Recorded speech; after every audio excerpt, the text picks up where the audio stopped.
आत्मा उसका कल्याण करते हैं। मंगल पत्रिका प्राप्त करने के बाद महादेव जी ने क्या किया, परमात्मा शिव की वह दिव्य कथा सुनाइए।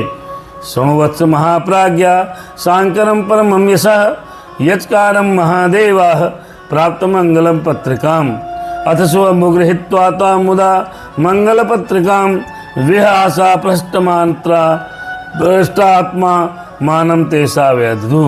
ब्रह्मा जी बोले, हे वत्स, हे महाप्राज्ञ, महादेव जी ने मंगल पत्रिका प्राप्त करने के पश्चात जो किया वो भगवान शंकर के उसी यश को सुनिए। बोले भोलेनाथ बाबा महाराज की जय हो। उन्होंने उस लग्न पत्रिका को सम्यक पढ़कर विधि विधान से स्वीकार किया तथा उन लोगों को आदर से बहुत सम्मानित कर विदा कर दिया। उन्होंने सप्तर्षियों से कहा, आप लोग यह परम कल्याणकारी कार्य ठीक से संपन्न किया। अब मैंने विवाह स्वीकार कर लिया है, अतः मेरे विवाह में आप लोग अवश्य आइएगा। शिव जी के इस प्रकार के वचनों को सुनकर वे परम प्रसन्न हो गए और उनको प्रणाम करो उनकी प्रदक्षिणा करके भगवान भोलेनाथ की अपने परम भाग्य की सराहना करते हुए सप्तर्षि महाराज अपने घर को चले गए।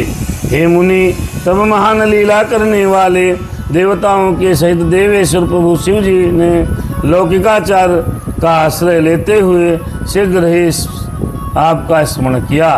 उस समय आप अपने सौभाग्य की प्रशंसा करते हुए बड़ी प्रसन्नता के साथ वहां आए और हाथ जोड़कर सिर झुकाकर विनम्रता से उन्हें प्रणाम करते हुए बारंबार भोलेनाथ की जय हो का शब्द उच्चारण करके आपने स्तुति की है। हे मुनि, उसके बाद अपने भाग्य की प्रशंसा करते हुए शिव जी की आज्ञा प्रदान करने के लिए आपने निवेदन किया। हे मुनिवर, तब प्रसन्न चित्त होकर लौकिक गति को दिखाते हुए शुभ वचनों से आपको प्रसन्न करते हुए शिव जी कहने लगे। शिववाच प्रेत्या शृणु श्रेष्ठः हस्तासमोद्वदामिते बुद्ध्वे तत्वा प्रियो यत् भद्राज शिरोमणि। शिव जी बोले, हे मुनिवर श्रेष्ठ, जो मैं कहता हूँ उसे प्रेम पूर्वक सुनिए।